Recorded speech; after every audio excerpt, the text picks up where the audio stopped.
26th of August, day 305 of the October 7th war. Firstly, on the current security tensions with regards to Iran and its proxies. Look, it's now beyond a shadow of a doubt that the Iranian axis of evil has formed a stranglehold against Israel, a ring of armed terror armies, Hezbollah in Lebanon, Hamas in Gaza, the Houthis in Yemen, and other militias. But it is equally clear that Israel will exact a heavy price for aggressions against it from any arena. Our long arm will reach anyone who causes harm to our people. Iran has made clear that they wish to go beyond military targets. The elimination of the commanders of the military wings of both Hamas and Hezbollah sends a clear message to anyone who threatens Israel. Mohammed Dayef, the head of the Hamas military wing, was directly responsible for planning and the execution of hundreds of deadly terror attacks against Israeli citizens, and for the crimes against humanity, the brutal massacre, the rapes, and the kidnappings of civilians as part of the horrific terror attack on October 7th. And Fuad Shukr, one of the most wanted terrorists in the world, Hezbollah's chief of staff, was considered number 2 in the hierarchy of the Hezbollah terror organization. He killed 241 American servicemen and 58 French soldiers in Beirut in 1983. So, against the background of these threats, Israel is strong and Israel is ready for any scenario, defensive or offensive. Iran should understand that it will lose more from attacking Israel than it will gain. We will respond and we will exact a heavy price for any act of aggression against us, from whatever the quarter. Now on UNRWA. Overnight, we saw some stunning admissions hidden in the last line of an anonymous-looking press release. The UN's Office for Internal Oversight Services ruled that Israel's assertions about the involvement of UNRWA employees, aid workers themselves, UNRWA employees in the October 7th massacre are in fact true. And that's just the tip of the iceberg. Their internal investigation shows that 9 UNRWA employees took part in the October 7th massacre. Now, this will be no doubt brushed under the carpet as a few bad apples. It is not a few bad apples. It is a whole rotten orchard of terror. For 10 months, UNRWA denied this. On the media, in writing, it lied. This has literally been dragged out of them 10 months later. It's an achievement for the truth, but it's only the beginning. Israeli forces have retrieved millions of documents in captured enemy material. This intelligence exposes 2 undeniable facts. First, the involvement of United Nations Relief and Works Agency UNRWA employees in the October 7th massacre, now confirmed as true. Second, the deep and systemic infiltration by those terror organizations, Hamas, but also Palestinian Islamic Jihad, into the ranks of UNRWA. Philip Lazzarini, UNRWA's Commissioner General, has been given evidence of the UNRWA-Hamas nexus. It is literally impossible not to see the cooperation. For 10 months now, Mr. Lazzarini repeated the claim that Israel has not shared information about UNRWA and Hamas. He lied. Now it is clear. UNRWA is not a force for good in Gaza. UNRWA works hand in hand with Hamas, the Hamas server farm underneath the UNRWA HQ, the UNRWA employees who took part in October 7th massacre, the Hamas tunnels under UNRWA-run schools, Hamas terrorists using UNRWA schools as shelters, the UNRWA employees that took hostages into their own homes. Indeed, Israel has named 100 employees of UNRWA who are members of Hamas. They must all be fired without any further delay. But this is just a fraction of the true number of UNRWA workers also in Hamas. Let's be clear, this is a test case for the future of the UN.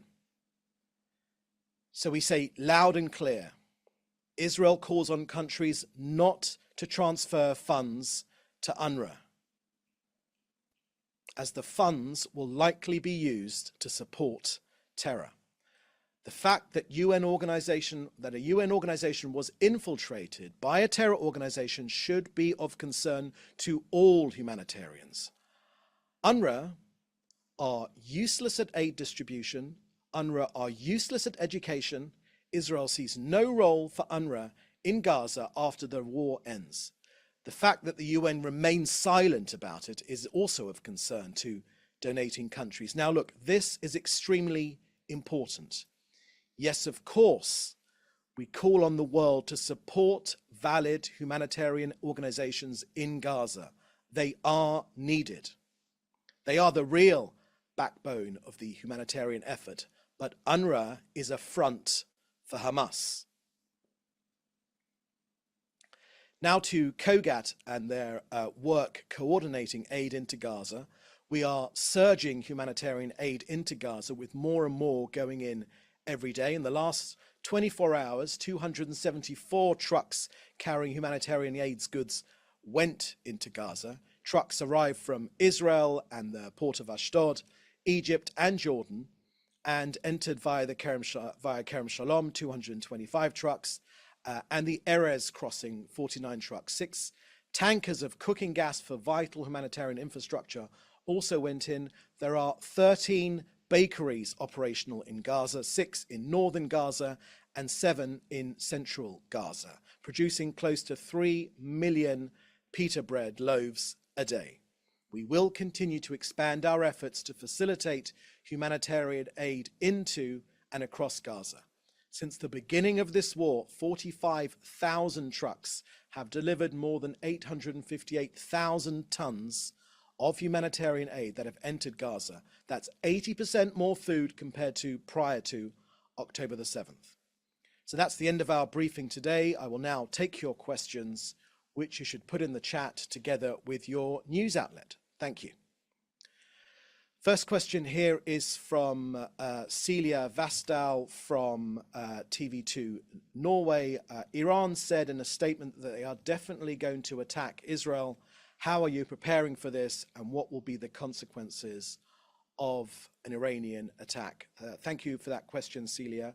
I believe that I dealt with that issue very clearly in the beginning part of my briefing, so you can rewind and play the tape. Secondly, Celia Vasdal of TV2 Norway, how does the Prime Minister's office react to Alon Pinkas' comment in Haaretz yesterday? He addresses Netanyahu as a leader who does not have the best intentions of Israel at heart, and is surprised the Americans have yet to catch up on us.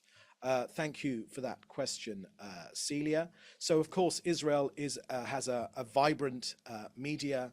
Haaretz firmly have their place on the left, I would say, the marginal left of the political discourse in this country. They are an important outlet, but I think it's important to understand that they have 5% of market share. So they aren't mainstream, but then again, their views are, of course, very important, and many people read them, but they by no means represent the mainstream of Israeli opinion. And of course, all opinions are freely given in this country with its vibrant and free media, probably the freest media in hundreds of miles in any direction. So that's an opinion which that journalist you mentioned has given, and he's very welcome to that opinion, and he's very welcome to share it with whoever he wants, as is his right.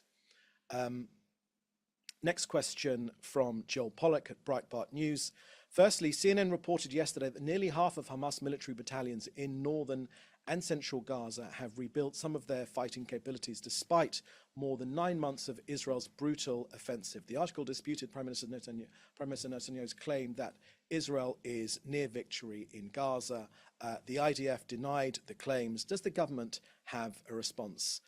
Thank you for that question, Joel. Yes, indeed. I did see that article. I thought it was a shoddy piece of journalism. To be frank, it doesn't really match up. Firstly, no evidence was shared with the reader. The writer has got a track record of not being having a real understanding of the region, and certainly not of Israel's duty to defend itself. It made a plenty of factual errors. Let me lay out some of the broad arguments I would make in response to that article. Firstly, the IDF have confirmed that we have killed 17,000 Hamas and other terrorists, including those that we've taken off the battlefield through injury. We've made a phenomenal attempt at smashing the 24 Gaza battalions. We have shattered them. Yes, of course, Hamas isn't completely finished. We have taken apart their leadership. We said we would do it. We said we would destroy its military as well as its governing capabilities. We have done that to a large extent, but the battle is not over yet, and the fragments, the shards of these battalions are regrouping in different places, yes, of course, but we are smashing them wherever we find them. The latest IDF the latest IDF Telegram feed just from this morning will show dozens of terrorists killed in Rafah just today and in the last 24 hours, and in other areas. We're taking them apart slowly, consistently, with precise intelligence.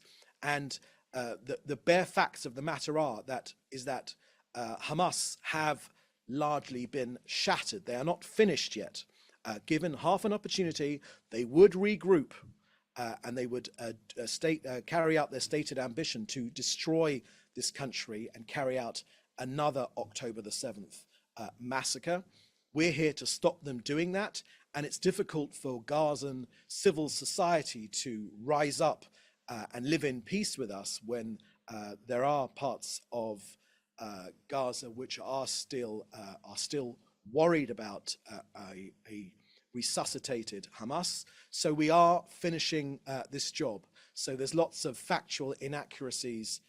We are making giant strides to destroy this terrorist organization, but we won't stop until the job is done. But the Prime Minister has made very clear that the intensive phase of this war is coming to an end. There will still be a need to go into Gaza as and when necessary to destroy terrorists that are planning attacks against us. They are trying to regroup. That is our right, that is our duty mandated to us by the Israeli people to defend this country. That's what any other country would do, but we are coming close to the end of this intensive phase of this war. Again, a war which we didn't want. I would say it's incumbent on all journalists not to report articles like this, which are just not based in fact. Okay, next question from Joel Pollock. Could you comment on the police investigation of former Prime Minister Ehud Barak for incitement?